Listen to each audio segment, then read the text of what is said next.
Bueno, hoy voy a resumir un evento de esta semana que es sobre ética de los datos, porque me parece que se nos ha ido quedando atrás y es importante, digamos que es la capa que está detrás, siempre mucho más difícil de comprender y de asir, porque obviamente pues el ámbito normativo siempre hay un elemento coercitivo que nos dice qué es lo que vale y qué es lo que no, pero en el ámbito de la ética de los datos entramos pues también en la esfera filosófica, ¿no? Y empezamos a pensar, hay una moral universal, ¿no? Volvemos a Kant y a la idea de que hay cosas que están bien y por tanto tenemos que llegar a entenderlas.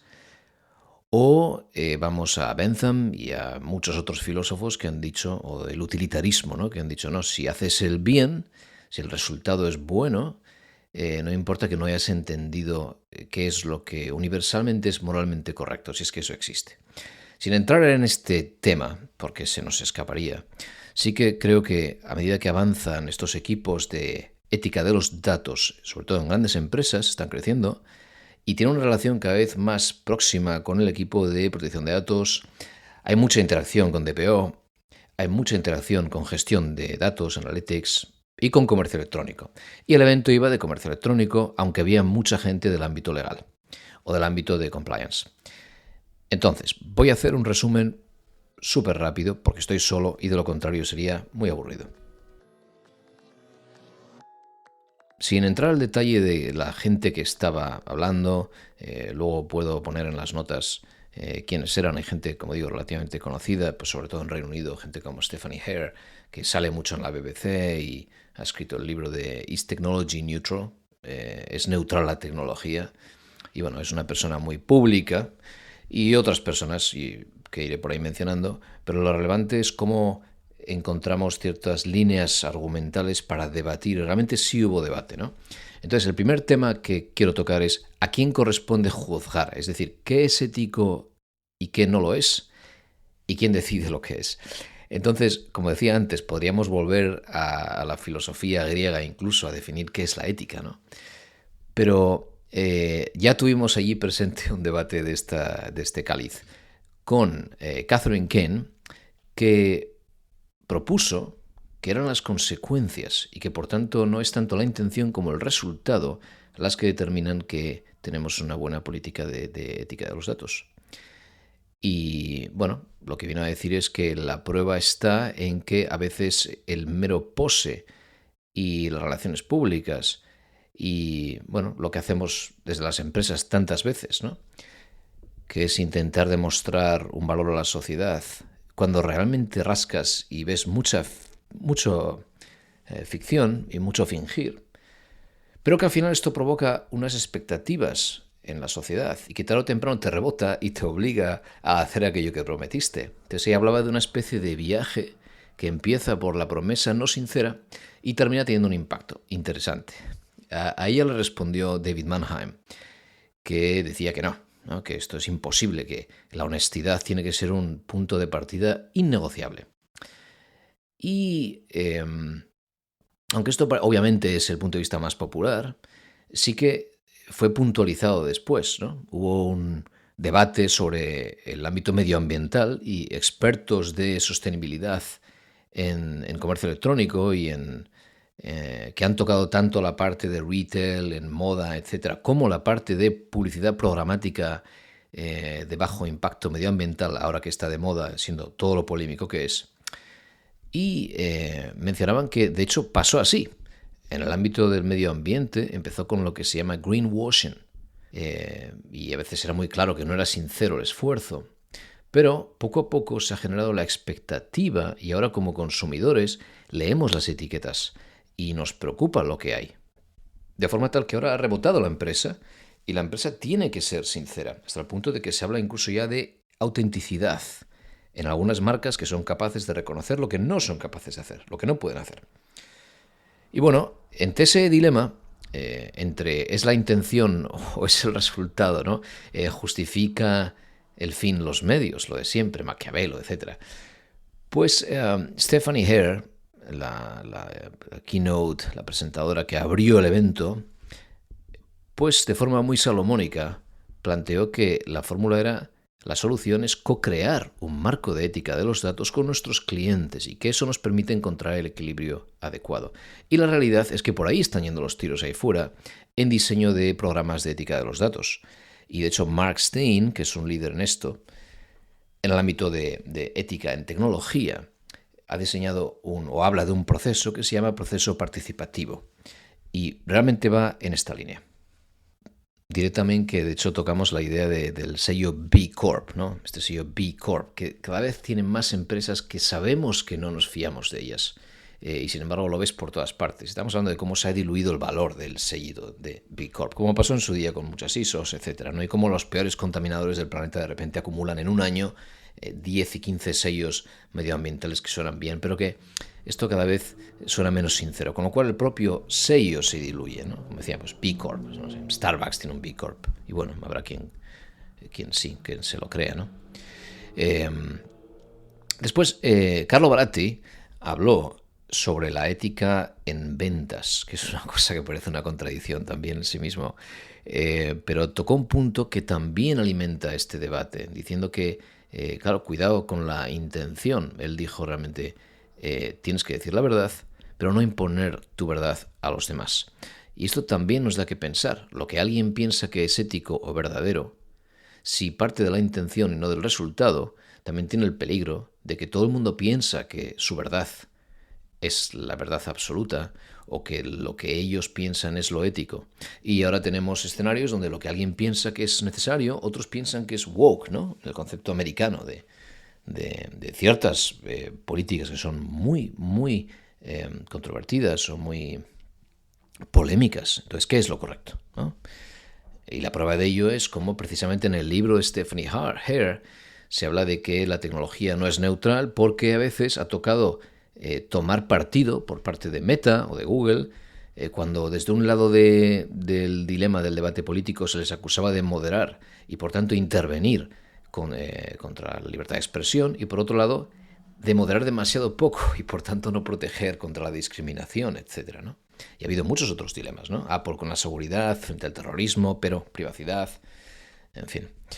De hecho, Carlo Baratti mencionó el libro de The Culture Map, que yo he mencionado en alguna entrevista por ahí de Eddie Mayer, donde habla de cómo cada país hace mapas y diagramas de cómo en diferentes países lo que nos parece que es una expectativa básica social está mal visto. Y cómo pues, te pones a negociar o sientas en la mesa a una holandesa y un japonés y lo que uno piensa que es correcto para el otro es un insulto y por tanto eso tiene un impacto en las expectativas incluso a nivel ético. Por tanto, esta idea de co-crear y ver cuál es la expectativa de tu cliente o de la población a la que te diriges es importante.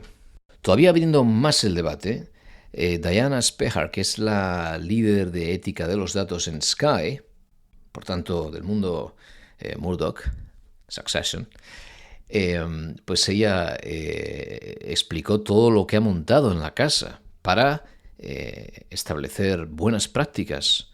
Pero claro, alguien levantó la mano en el periodo de preguntas diciendo, sí, pero cuando yo voy a ver los índices de confianza ahí fuera que la gente tiene en Sky, en Reino Unido, son muy bajos, al menos en algunas métricas. ¿Cómo es posible, no, con todo este esfuerzo que la gente no se fía de esta marca? Y vino a decir que, claro, internamente hay que ganarse a muchos equipos para que haya una coherencia. Y luego llegó al final a dar incluso algunas pistas que luego mencionó de cómo hacer para intentar ganarse a más equipos, ganarse más amigos internamente y conseguir que el esfuerzo sea, como digo, coherente y se propague y sea real. Porque si no viene desde arriba del todo, pues muchas veces sí, encontramos equipos espectaculares de gente que conocemos, que son muy buenos en ética de los datos, pero están en las peores empresas. Y lo vemos todos los días. Hay por ahí una crónica separada del evento de Carolina Hebling que habla de que realmente hay una expectativa siempre presente de ética porque los seres humanos somos agentes morales, viene a decir. Es decir, nos lleva un poco más a la noción de leyes morales universales que siempre se puede debatir de nuevo. Pero yo me quedé con este dilema en la cabeza. Vale, entiendo que en el ámbito del medio ambiente hemos podido ver cómo el fingir y la pose, y las relaciones públicas y lo que todo el mundo ha hecho, incluso parte de gobernanza, ¿no? Y de ESG, etcétera, pues ha terminado teniendo un impacto. Porque la gente ve lo que pasa en el medio ambiente, o mucha gente lo ve. Pero esto lo podemos replicar en el ámbito más complejo de la protección de datos. Las consecuencias negativas en protección de datos son más difíciles de percibir para la población en general, más allá, como alguien dijo en la audiencia, de las puntuales malas experiencias de publicidad digital, ¿no? Me persigue el anuncio, me escucha el teléfono, estas cosas. Pero en la pausa de café, en la primera que hubo, tuve un intercambio que me llevó a reflexionar sobre esta idea, que ya con alguien he cruzado incluso el otro día en el congreso de APEP, que es que al entrar inteligencia artificial y aprendizaje machine learning en nuestra vida diaria ahora, esto nos va a mostrar a la población general el impacto real de la minería de datos personales fuera de control. Es decir, vamos por fin a entender la necesidad de que las personas disfrutemos de protección en la activación de datos, es decir, en el punto de la toma de decisiones, no tanto ya en la recopilación de datos, porque ya como que se nos ha escapado esa oportunidad. Es decir, que será nuestra incapacidad para conseguir un visado, por ejemplo, para que los niños estudien fuera, para una póliza de seguro de salud.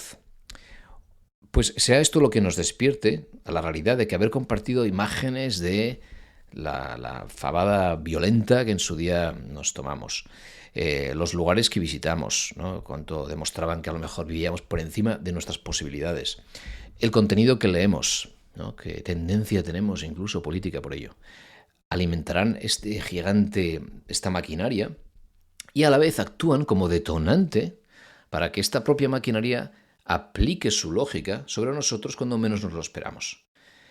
Claro, esta idea ya está codificada, esto ya está en el artículo 22 del Reglamento de Protección de Datos y probablemente sea una de las cosas que más perdure porque está contemplando ya este siguiente paso en el que no importa tanto el dato que en su día compartimos, ya perdimos ese control, vamos a decir, pero que ahora aquello que expones en las interacciones digitales diarias ya está siendo aprovechado por esa maquinaria, de forma tal que ya no es tanto lo que somos o fuimos, sino lo que otros son y compartieron, y por cómo nos parecemos o no a esas personas que ya han aportado esa información, eso ya hace que se provoque una decisión, incluso por datos que no son datos personales, como estamos viendo ahora. Eso alimenta también los aprendizajes y al final afecta a las decisiones, de forma tal que el objeto protegido pasa a ser el momento de la activación del dato, no tanto el de la recopilación o el acceder a lo que tuvieron sobre nosotros, sino cómo lo que ahora exponemos en tiempo real a un proceso, o en tiempo no real, pero a un proceso a futuro, realmente va a estar impactado por todo lo que antes sucedió y que ya no pudimos controlar, porque a lo mejor no era posible.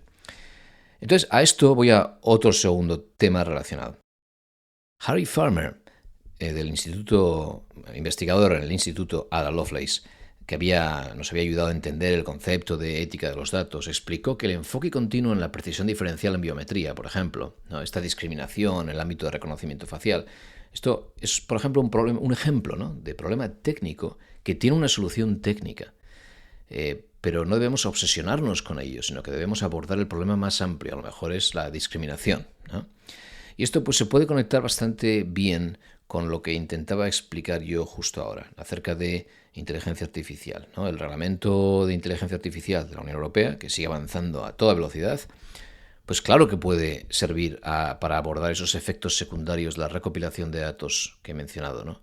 De cómo exponemos continuamente los datos hacia el futuro, ahora que ya todo está un poco, pues ya, fuera de control.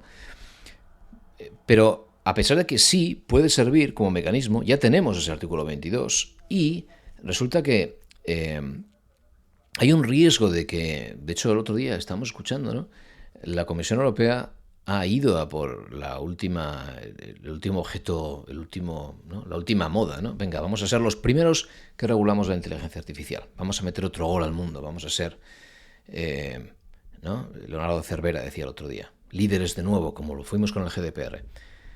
Hay que tener cuidado con esto, porque si regulamos solo la tecnología, aunque tengo ganas de hablarlo con invitados que vendrán, perdemos de vista el objeto principal. Y esto sale en muchos comentarios ahí fuera estos días, ¿no? En el libro de Elizabeth Renieris, que mencioné también hace poco y a la que entrevisté en su día.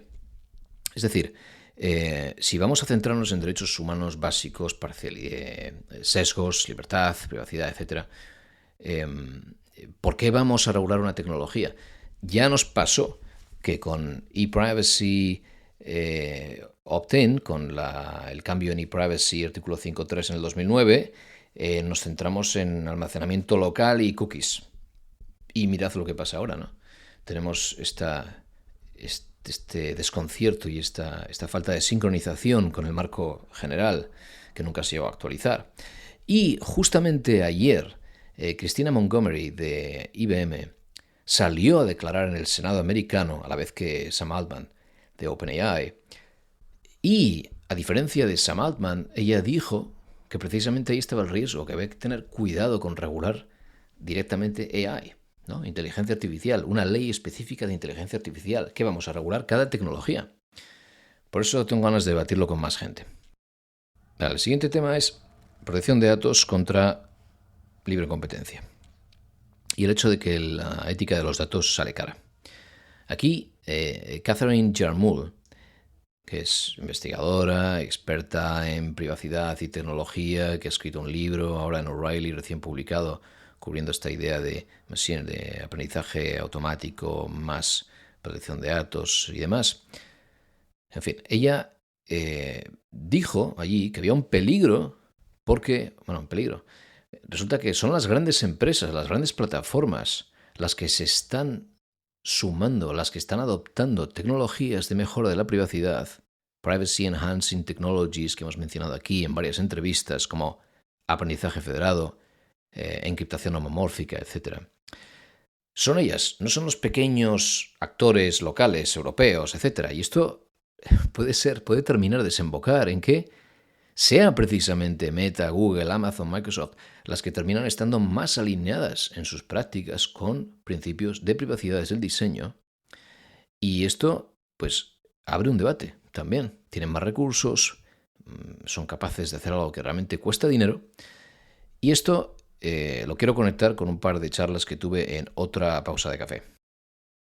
La primera fue con un emprendedor en serie de Portugal que me contaba que estaba bastante frustrado al ver que nunca había herramientas disponibles a bajo precio, soluciones técnicas para pequeños negocios o para cuando alguien está lanzando en una startup un MVP, ¿no? un producto mínimo viable, que estuvieran alineadas con el GDPR. Que quien quisiera lanzar algo para probar con muy poco presupuesto estaba abocado a utilizar herramientas estadounidenses que vienen totalmente cargadas de cookies de terceros, trackers descontrolados, no sé, el ejemplo típico de un blog con WordPress y su Jetpack, etcétera, ¿no? El ejemplo de lo que hasta hace poco era HubSpot con el CRM barato, gratuito, que todavía no se podía alojar en Europa, que ahora sí. En fin, muchos ejemplos. Y que desviarse de esto resulta en costes adicionales que la gente no se puede permitir. Y por separado tuve otra charla con un experto que desarrolla plataformas de e-commerce para pequeños actores, para pequeñas tiendas en Reino Unido, que mencionaba que Shopify, que por supuesto que es la primera plataforma por defecto a la que la gente va, no cumple la normativa. Y que por supuesto ya integra directamente los píxeles de Facebook, etc. Y que ¿a quién le echas la culpa por ello?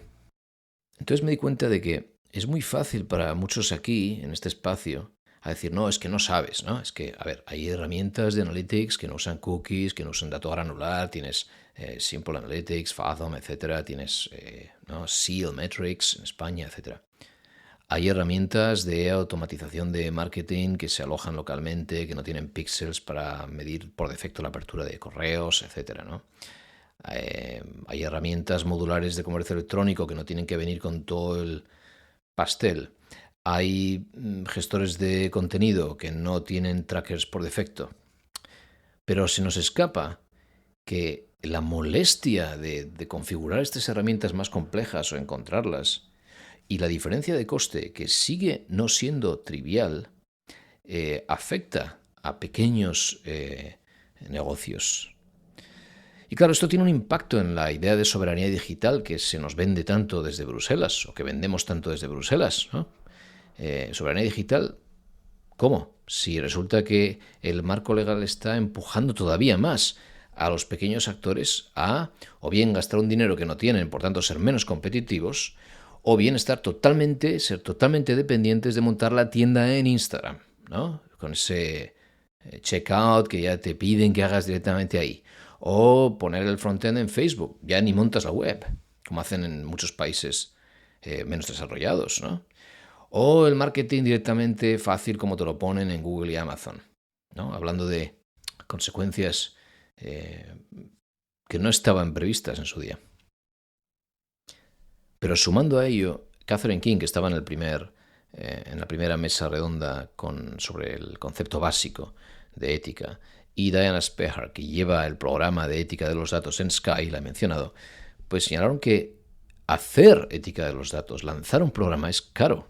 Es caro. Siempre es más fácil contratar un equipo que no contemple la necesidad de diversidad, obviamente, ¿no? Y por tanto va a desembocar en menos salvaguardas a la hora de introducir, ¿no? de escrutinizar procesos relativos a cómo se entrena una herramienta de inteligencia artificial, por ejemplo, ¿no?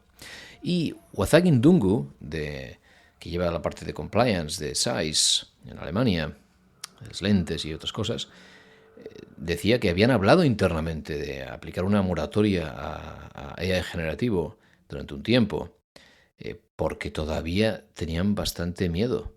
Y es una cosa que a lo mejor en otra jurisdicción no habrían hecho. Y Google acaba de decir que a la vez que lanza Bard, que es su ChatGPT, ¿no?, en un montón de países a la vez, que no estará disponible en la Unión Europea, porque tienen miedo de acción por parte de autoridades supervisoras o por demandas.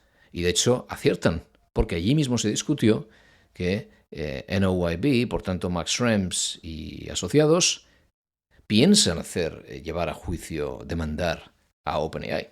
Por tanto, siempre hay algún sacrificio. Estas salvaguardas adicionales sí van a pesar de que siempre hablamos de no zero sum, ¿no?, como en privacidades del diseño, pero la realidad es que aquí estas salvaguardas van a resultar en un impacto competitivo. Y en este caso, pues puede resultar, como ya estamos viendo, claramente, súper tangible, en menos herramientas disponibles, menos tecnologías disponibles a los negocios en Europa. Bueno, Catherine Jermul ya se ha ido respondiendo a sí misma más o menos sobre este punto, sobre este tema, explicando, hablando, mencionando este memo que se supone que se filtró, ¿no?, de Google acerca de esta idea de que no tenemos un moat, no tenemos una protección, de que tanto Google como OpenAI no tienen una defensa competitiva a futuro, no tenemos este foso protector.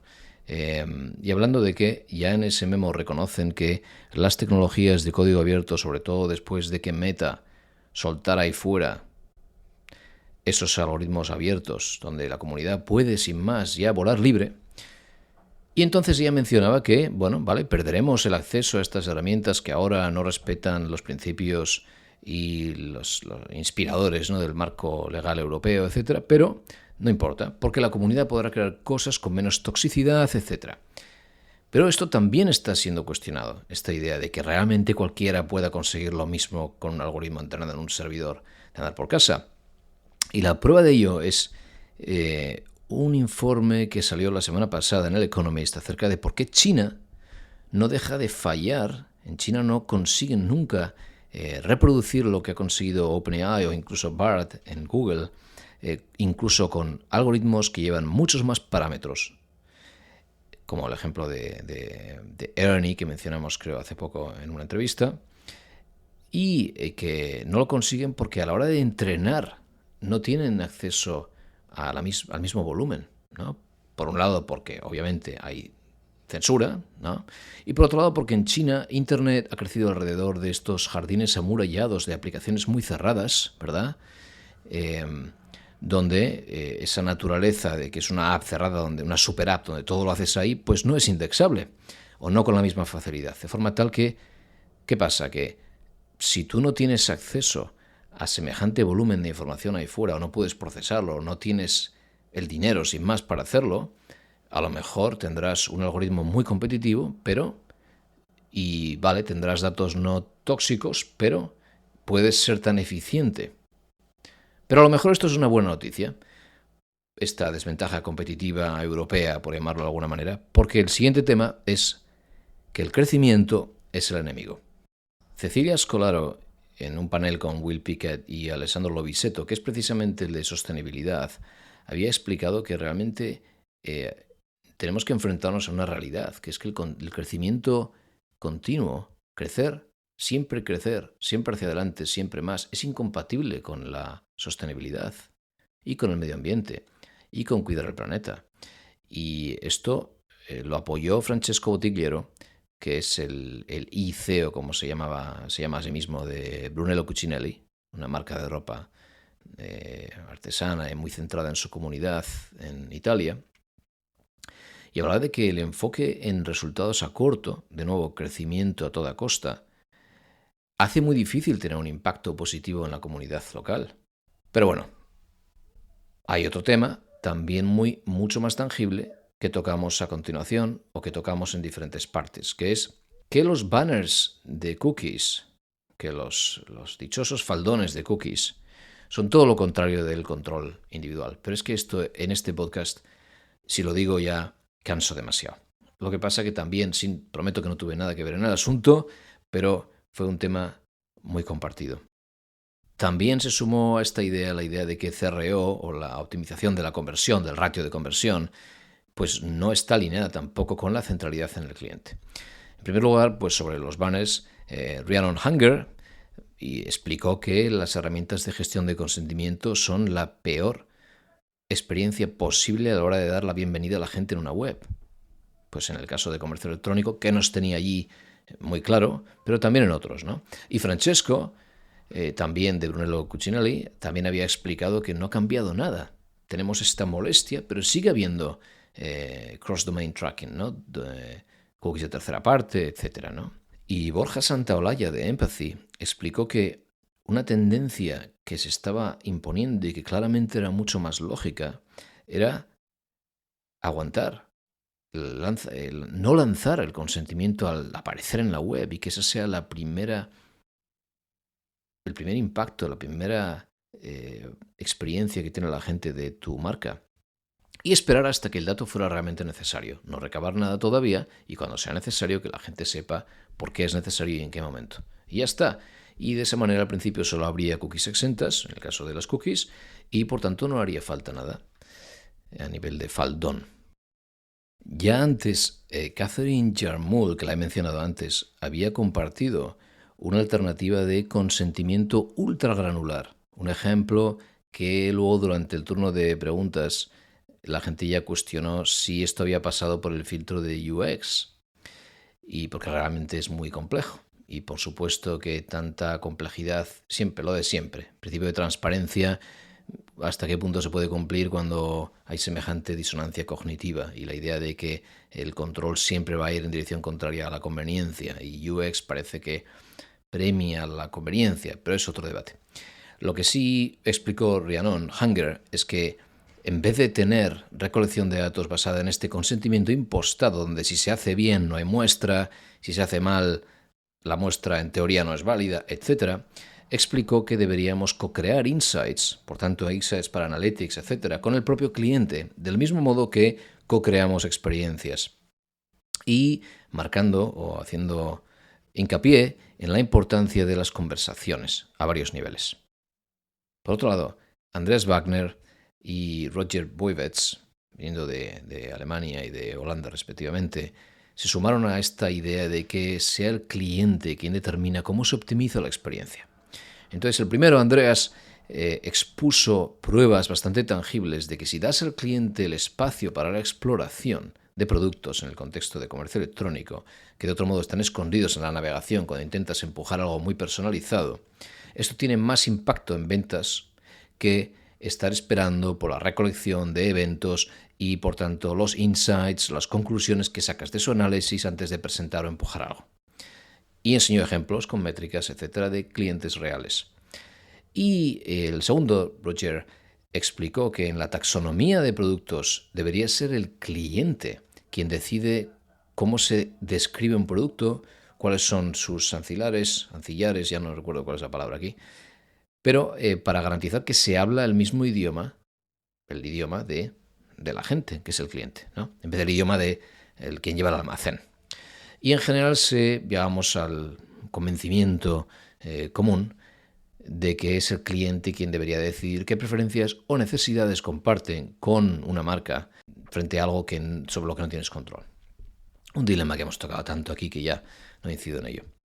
Por otro lado, Andreas Wagenman, Ana García y Ramiro Álvarez demostraron que se podía plasmar todo lo comentado antes en verdaderas soluciones muy específicas que demostraron allí de personalización federada, por tanto en control, almacenando el dato en el dispositivo del cliente, etc.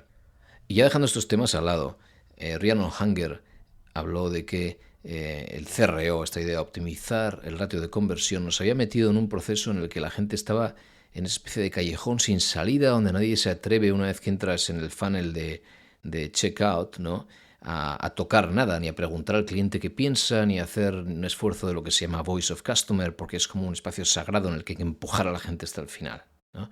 Y cuestionaba esta idea.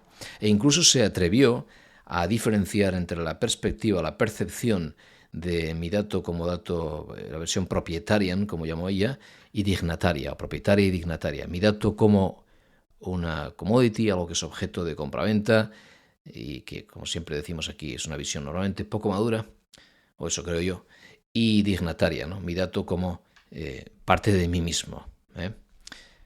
El último pilar es que el camino ya está trazado, y aquí Wathagin Ndungu proporcionó una perspectiva muy práctica y optimista, explicando que tenemos pautas y hay algunos procesos que se han demostrado que funcionan, y que esto es especialmente cierto, obviamente, en el ámbito donde nos solapamos con cumplimiento legal.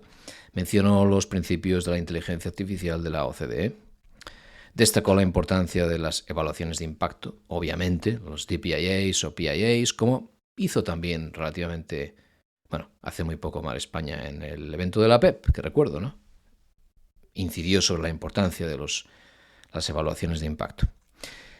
Y por su lado, Diana Spehar, de nuevo de Sky, proporcionó el marco más específico, sin duda, allí para escalar para hacer crecer las prácticas de datos responsables, ¿no?, divididas en ética de los datos, ética de los algoritmos y ética de las prácticas.